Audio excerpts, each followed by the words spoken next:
Welcome to Holy Week. We come to the holiest time of the entire church year.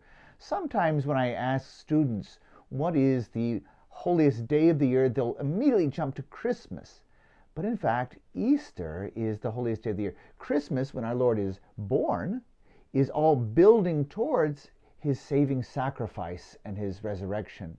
So Christmas is a preparation for the Paschal Triduum, that is, that time when we celebrate the whole mystery of the Lord's passion, death, and resurrection. That's this week, the holiest of all the weeks of the year.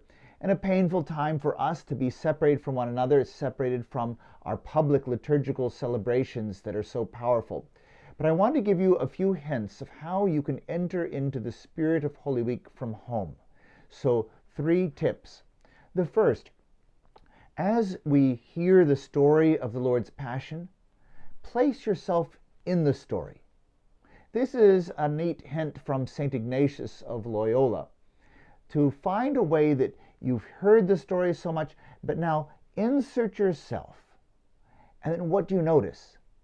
Make it real. Like when I walk into a room, I notice what it looks like. If I sit down, I know what it feels like. If there's smells in the air, I smell those things.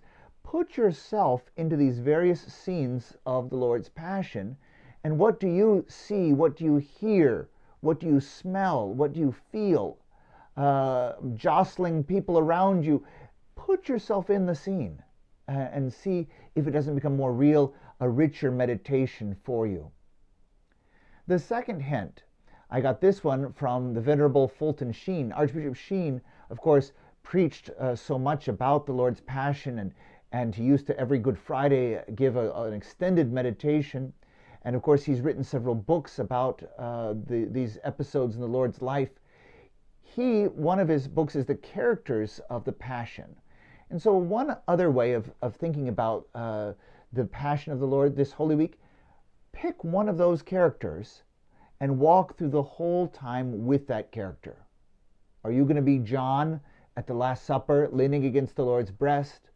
Then John falling asleep in the Garden of Gethsemane? Then John running away with the rest of the apostles? Then John coming back to stand at the foot of the cross? Or are you going to be Mary Magdalene? Or whatever it is. Pick one of the figures and trace the whole story, seeing it through their eyes. What are they experiencing? What are they thinking? What are they feeling? Get inside that character and see how that can enrich your own experience of Holy Week.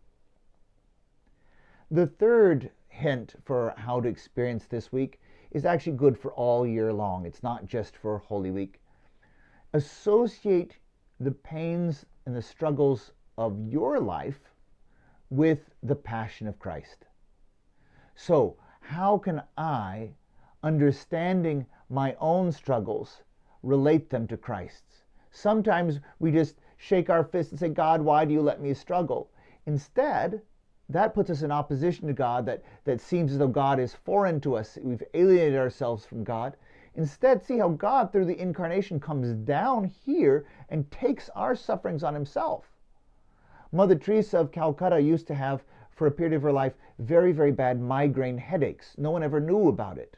But in those times, she confided to her doctor, when the doctors couldn't figure out a way to help her with them, she said, well, I guess that's just my crown of thorns.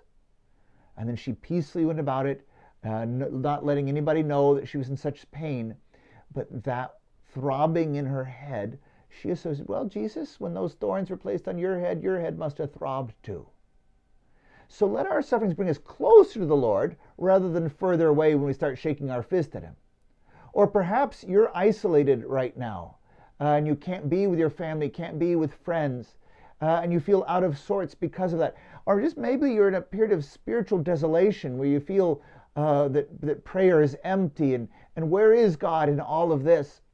All right, well then listen to Jesus' cry from the cross, my God, why have you abandoned me? And associate your particular sufferings to Jesus' suffering at that particular moment. And maybe it's the absence from the Holy Eucharist. And so maybe you take that longing that Jesus expresses on the cross. I thirst. and you say, I thirst for the sacraments of the church. I thirst to be fed by the bread of life. So whatever it is in our own particular lives that we're suffering through, bring that to the passion of Christ, and let that be something that brings you closer. Holy Week is a wonderful week.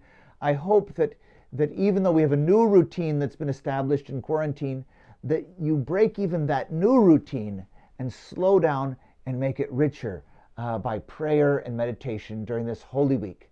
May the graces of this Holy Week coming to us in our homes still help us to become holy. I look forward to celebrating the Easter Triduum with you through digital means, unfortunately this time, but still we'll be united spiritually. God bless you.